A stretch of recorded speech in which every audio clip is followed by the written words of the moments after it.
India Legal presents Courts Roundup.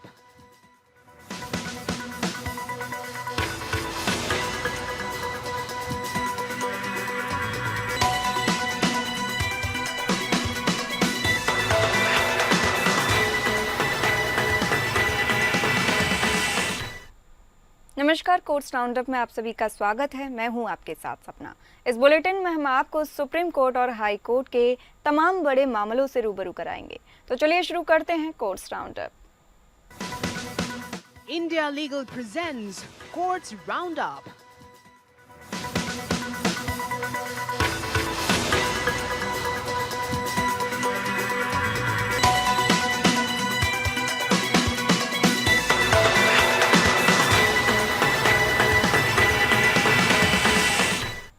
Supreme court ने एक महत्वपूर्ण फैसले में कहा है कि केंद्रीय और राज्य जीएसटी अधिकारी समानांतर जांच कर सकते हैं, लेकिन उन्होंने दोहरी निर्णय प्रक्रिया से बचने के लिए दिशा निर्देश भी निर्धारित किए हैं। यह फैसला आर्मर सिक्योरिटी बनाम सीजीएसटी दिल्ली आयुक्त के मामले में आया है। कोर्ट ने कहा कि केंद्रीय और राज्य जीएसटी अधिकारी समानांतर जांच कर सकते हैं, लेकिन निर्णय प्रक्रिया में दोहराव से बचने के लिए दिशा निर्देशों का पालन करना होगा।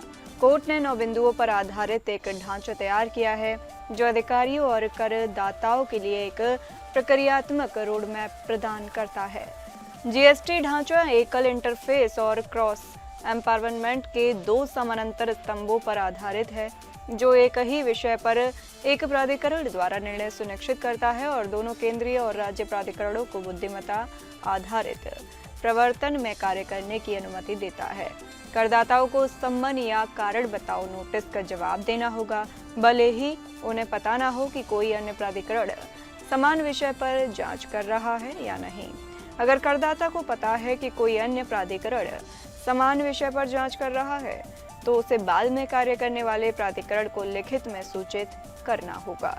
दोनों प्राधिकरणों को संवाद करना होगा और पुष्टि करनी होगी कि क्या वास्तव में कोई ओवरलैप है।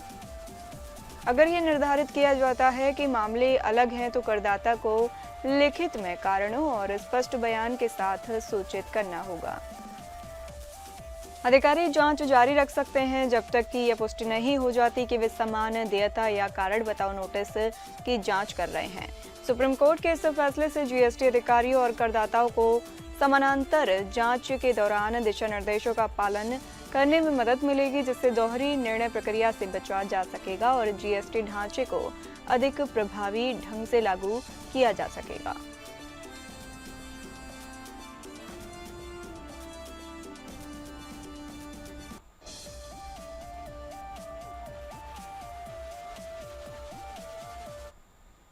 सुप्रीम कोर्ट ने केरल में विश्वविद्यालयों में कुलपतियों की नियुक्ति के मुद्दे पर सूबे के राज्यपाल और सरकार के बीच जारी गतिरोध को देखते हुए दो राज्य विश्वविद्यालयों APJ Abdul Kalam technology university और डिजिटल यूनिवर्सिटी में कुलपतियों की नियुक्ति के लिए नामों की सूची बनाने के लिए सर्च कमेटी के गठन का फैसला किया है। जस्टिस जेबी पारदीवाला और जस्टिस आर महादेवन की अटॉर्नी जनरल आर वेंकटरमणि और राज्य की ओर से पेश सीनियर एडवोकेट जयदीप गुप्ता से 5 सदस्यीय समिति में शामिल करने के लिए 4 नाम देने को कहा। 1 सदस्य विश्वविद्यालय अनुदान आयोग की ओर से नामित किया जाएगा। न्यायालय केरल के राज्यपाल की ओर से APJ Abdul Kalam technology university के कुलाधिपति के रूप में दायर एक विशेष अनुमति याचिका पर विचार कर रहा था, जिसमें केरल यूनिवर्सिटी के उस फैसले को चुनौती दी गई थी जिसमें राज्य सरकार की सिफारिश के बिना विश्वविद्यालय के अस्थायी कुलपति की कुलाधिपति द्वारा नियुक्ति को रद्द कर दिया गया था। 30 जुलाई को न्यायालय ने कुलाधिपति और सरकार से नियमित कुलपतियों की नियुक्ति सुनिश्चित करने के लिए इस मुद्दे को सौहार्दपूर्ण ढंग से सुलझाने का आग्रह किया था। न्यायालय ने यह भी स्पष्ट किया था कि जब तक नियमित कुलपतियों की नियुक्तियां पूरी नहीं हो जाती, केरल के राज्यपाल वर्तमान अस्थायी कुलपतियों को फिर से नियुक्त कर सकते हैं। बाद में कुलाधिपति ने सीजा थॉमस और के शिव प्रसाद को डिजिटल एवं तकनीकी विश्वविद्यालयों के अंतरिम कुलपति के रूप में फिर से नियुक्त किया, जिसे राज्य सरकार ने एक आवेदन दायर करके चुनौती दी।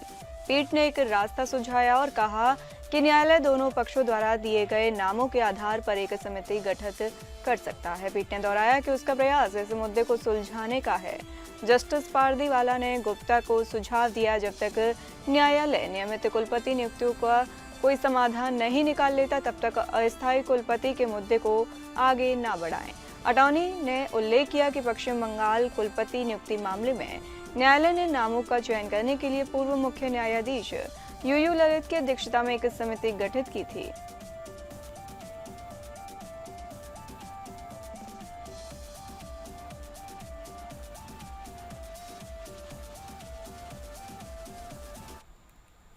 सुप्रीम कोर्ट ने एक महत्वपूर्ण फैसले में जमानत के खिलाफ अपील से संबंधित सिद्धांतों को स्पष्ट किया है। यह फैसला ओलंपियन पहलवान सुशील कुमार की जमानत को रद्द करते हुए दिया गया है, जो सागर धनखड़ हत्या मामले में आरोपी है। जमानत के खिलाफ अपील और जमानत रद्द करने की अपील दो अलग अलग अवधारणाएं हैं, जिनमें अलग अलग मापदंड होते हैं। उच्च न्यायालय जमानत आदेश की समीक्षा कर सकता है यदि यह दिखाया जाए कि आदेश बिना महत्वपूर्ण कारकों पर विचार किए पारित किया गया था, जैसे कि अपराध की गंभीरता, अपराध का प्रभाव, आदेश की अवैधता या विपरीतता और गवाहों को प्रभावित करने की संभावना।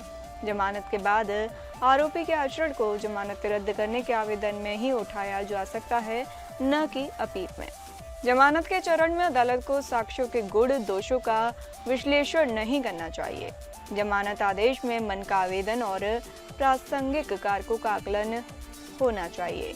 अपील उच्च न्यायालय द्वारा की जा सकती है यदि जमानत आदेश विपरीत या अवैध है या अगर इसमें कानून की असंगति है। अपील में अपराध की गंभीरता और प्रभाव सहित महत्वपूर्ण कारकों पर विचार नहीं करने का मुद्दा उठाया जा सकता है। जमानत के खिलाफ अपील को प्रतिशोधी उपाय के रूप में नहीं इस्तेमाल किया जाना चाहिए। जमानत देते समय अदालत को आरोपी की व्यक्तिगत स्वतंत्रता का ध्यान रखना चाहिए। जमानत आदेश में जल्दबाजी और संक्षिप्तता होनी चाहिए। अदालत को जमानत आवेदन का निर्णय करने में त्वरित और निष्पक्ष तरीके से कार्य करना चाहिए।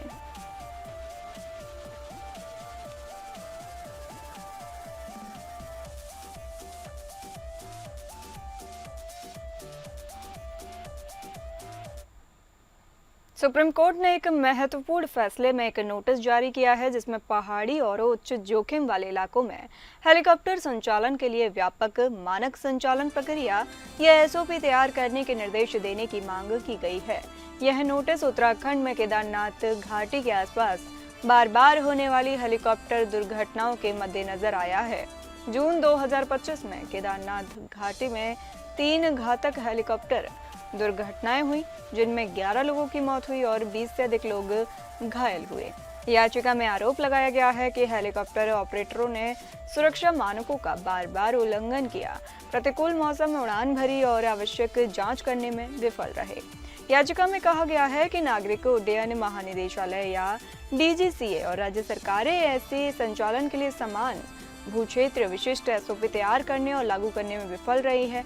याचिका में मांग की गई है कि डीजीसी ऐसे क्षेत्रों में हेलीकॉप्टर संचालन के लिए अनिवार्य एसओपी तैयार करे और लागू करे। सुरक्षा मानकों का बार बार उल्लंघन करने वाले ऑपरेटरों के नाम सार्वजनिक करे और लगातार गैर अनुपालन की स्थिति में परमिट निलंबित या रद्द करे। सुप्रीम कोर्ट ने नोटिस का जवाब 3 सप्ताह के भीतर देने का आदेश दिया है। यह देखना महत्वपूर्ण होगा कि सरकार और नियामक प्राधिकरण इस मामले में क्या कार्रवाई करते हैं।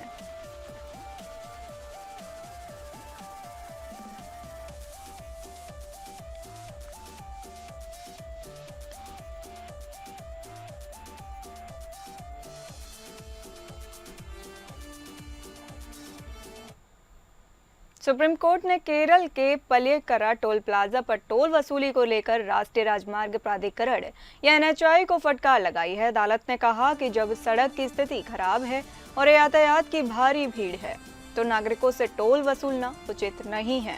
केरल हाईकोर्ट ने एनएचएआई को टोल वसूली पर 4 सप्ताह के लिए रोक लगाने का आदेश दिया था, जिससे एनएचएआई ने सुप्रीम कोर्ट में चुनौती दी थी। सुप्रीम कोर्ट ने सड़क की स्थिति को असंतोषजनक पाया और कहा एनएचएआई को सड़क की स्थिति में सुधार करने पर ध्यान देना चाहिए।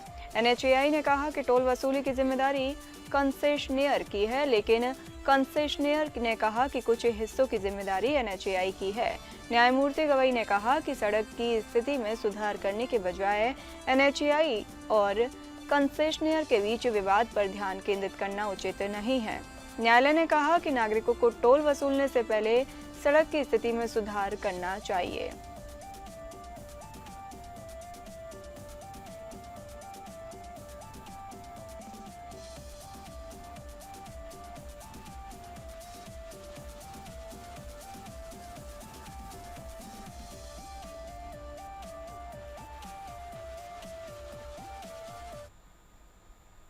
सुप्रीम कोर्ट ने भारत संचार निगम लिमिटेड या बीएसएनएल पर 1 लाख रुपए का जुर्माना लगाया है, क्योंकि उन्होंने एक ऐसे व्यक्ति को सहानुभूतिपूर्ण नियुक्ति देने के खिलाफ एक व्यर्थ याचिका दायर की थी जिसके माता पिता की सेवा के दौरान मृत्यु हो गई थी। न्यायमूर्ति एहसानुद्दीन अमानुल्लाह और न्यायमूर्ति एसवीएन भट्टी की पीठ ने इस तरह की याचिकाओं पर आश्चर्य व्यक्त किया, जबकि सहानुभूतिपूर्ण नियुक्ति के संबंध में कानून अच्छी तरह से स्थापित है। हालांकि अदालत ने बीएसएनएल को इस जुर्माने की राशि को उस अधिकारी से वसूलने की अनुमति दी है जिसने इस तरह की याचिका दायर करने की सलाह दी थी। दरअसल एक व्यक्ति के माता पिता की सेवा के दौरान मृत्यु हो गई थी और उसे सहानुभूतिपूर्ण नियुक्ति देने का निर्णय लिया गया था। बीएसएनएल ने इस निर्णय के खिलाफ याचिका दायर की, जिसे अदालत ने व्यर्थ माना। अदालत ने बीएसएनएल पर 1 लाख रुपए का जुर्माना लगाया और उन्हें इस राशि को संबंधित अधिकारी से वसूलने की अनुमति दी। अदालत ने कहा कि सरकारी स्वामित्व वाली इकाई जैसे बीएसएनएल से ऐसी याचिका दायर करने की उम्मीद नहीं की जा सकती है जो एक कर्मचारी के आश्रित को सहानुभूतिपूर्ण नियुक्ति देने के निर्णय के खिलाफ हो। अदालत ने इस तरह की याचिकाओं को व्यर्थ माना और जुर्माना लगाया।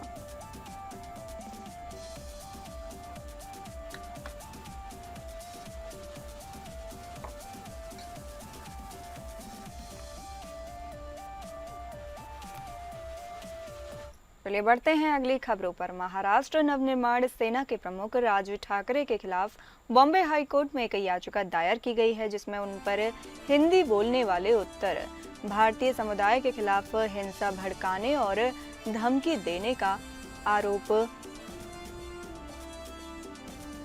लगाया गया है। यह याचिका उत्तर भारतीय विकास सेना के अध्यक्ष सुनील शुक्ला ने दायर की है, जिन्होंने आरोप लगाया है कि ठाकरे और उनकी पार्टी के सदस्यों ने उनके खिलाफ व्यक्तिगत धमकी और हिंसा भड़काई है। याचिका में आरोप लगाया गया है कि राजू ठाकरे और एमएनएस के सदस्यों ने उत्तर भारतीय समुदाय के खिलाफ हिंसा भड़काई और धमकी दी। शुक्ला ने आरोप लगाया है कि पुलिस और राज्य प्राधिकरणों ने उनकी शिकायतों पर कोई कार्रवाई नहीं की और उन्हें 10 महीनों में कम से कम 9 लिखित शिकायतें दी गईं। शुक्ला ने आरोप लगाया कि उन्हें और उनके परिवार को जान से मारने की धमकी दी गई है और पीड़ित किया गया है। शुक्ला ने न्यायालय से अपने और अपने परिवार के लिए तत्काल पुलिस सुरक्षा प्रदान करने, राज ठाकरे और अन्य आरोपियों के खिलाफ एफआईआर दर्ज करने और एमएनएस को डिरजिस्टर करने की मांग की है। अदालत ने इस मामले में अभी तक कोई फैसला नहीं सुनाया है और आगे की कार्रवाई अभी बाकी है। यह मामला राज ठाकरे और एमएनएस के खिलाफ हिंसा और धमकी के आरोपों के मद्देनजर महत्वपूर्ण है।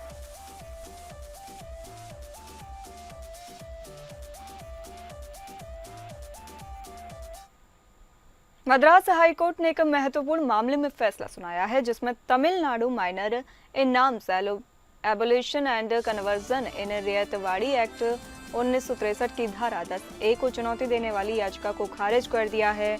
इस धारा के तहत राज्य में सभी पानी की टंकियों को राज्य के स्वामित्व में रखा गया है, चाहे उनका उपयोग धार्मिक उद्देश्यों के लिए किया जाता हो या नहीं।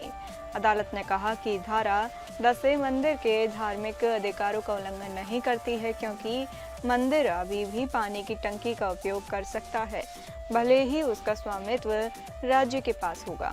अदालत ने कहा कि राज्य विधायिका को इस तरह के समान नियम को अपनाने का अधिकार है जो पानी की टंकियों को राज्य के स्वामित्व में रखता है और उनके टुकड़े टुकड़े होने से रोकता है।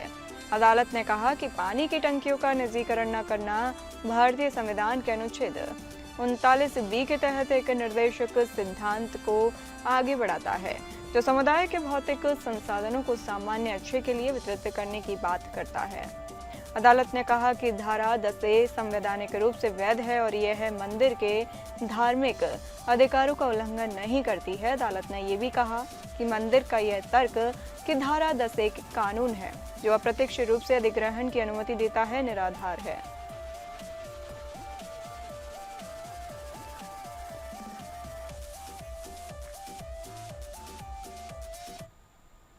दिल्ली हाई कोर्ट ने हिंदुस्तान टाइम्स और नीलेश मिश्रा के खिलाफ एक व्यवसायी को बदनाम करने के मामले में ट्रायल कोर्ट के फैसले पर रोक लगा दी है। ट्रायल कोर्ट ने हिंदुस्तान टाइम्स और मिश्रा को व्यवसायी को 40 लाख रुपए का मुआवजा देने का आदेश दिया था। दरअसल 2007 में हिंदुस्तान टाइम्स ने gate smart email with care शीर्षक से एक लेख प्रकाशित किया था जिसमें एक पूर्व कर्मचारी को वित्तीय अनियमितताओं के कारण नौकरी से निकालने का उल्लेख था। व्यवसायी अरुण कुमार गुप्ता ने दावा किया कि ये लेख में उनका उल्लेख था और यह उनके लिए अपमानजनक था। ट्रायल कोर्ट ने हिंदुस्तान टाइम्स और मिश्रा को गुप्ता की प्रतिष्ठा को नुकसान पहुंचाने का दोषी पाया और उन्हें 40 लाख रुपए का मुआवजा देने का आदेश दिया। दिल्ली हाई कोर्ट ने ट्रायल कोर्ट के फैसले पर रोक लगा दी है और गुप्ता से अपील का जवाब मांगा है। हाई कोर्ट ने कहा कि ट्रायल कोर्ट के फैसले का संचालन तब तक के लिए स्थगित किया जाता है जब तक कि अगली सुनवाई नहीं हो जाती। यह मामला अब दिसंबर में अगली सुनवाई के लिए सूचीबद्ध किया गया है।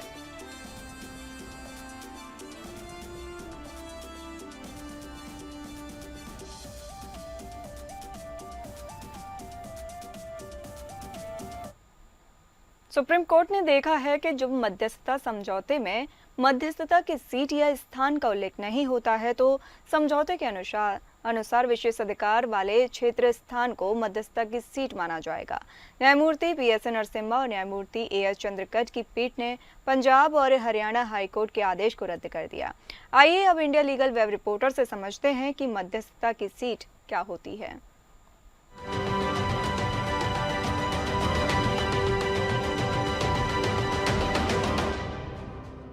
सीट ऑफ आर्बिट्रेशन क्या है और क्यों जरूरी है। आर्बिट्रेशन में एक इम्पोर्टेंट सवाल होता है, कौन सा कोर्ट पूरे प्रोसेस को ओवरसी करेगा। इसका जवाब होता है सीट ऑफ आर्बिट्रेशन। सीट का मतलब है आर्बिट्रेशन का लीगल लोकेशन। ये जरूर नहीं कि हियरिंग वही हो, वो होता है वेन्यू। सीट एक जुडिकल होम है जो डिसाइड करेगा कौन सा कोर्ट सुपरवाइजरी कंट्रोल रखेगा, कौन सा प्रोसीजरल लॉ अप्लाई करेगा। Section 20 of arbitration and conciliation act 1996 के हिसाब से पार्टीज अपने मर्जी से सीट डिसाइड कर सकती हैं। एक बार सीट फिक्स हो गई तो सिर्फ उस सीट को कोर्ट के पास पावर होते हैं मैटर हैंडल करने की, जैसे आर्बिट्रेटर अपॉइंट करेगा, इंटरिम रिलीफ देना या अवार्ड को चैलेंज करना। सुप्रीम कोर्ट ने बाल्को वर्सेस कैसर एल्युमिनियम 2012 में कंफर्म किया कि सीट कोर्ट की एक्सक्लूसिव जुरिडिक्शन देती है। 2025 में कोर्ट ने कहा कि अगर सीट या वेन्यू मेंशन नहीं है तो एग्रीमेंट में जो जगह एक्सक्लूसिव जुरिडिक्शन के लिए दी गई है वो सीट मान ली जाएगी। सिंपल शब्दों में सीट पूरे लीगल फ्रेमवर्क को सेट करती है, इसलिए इसे सोच समझ के चूज करो।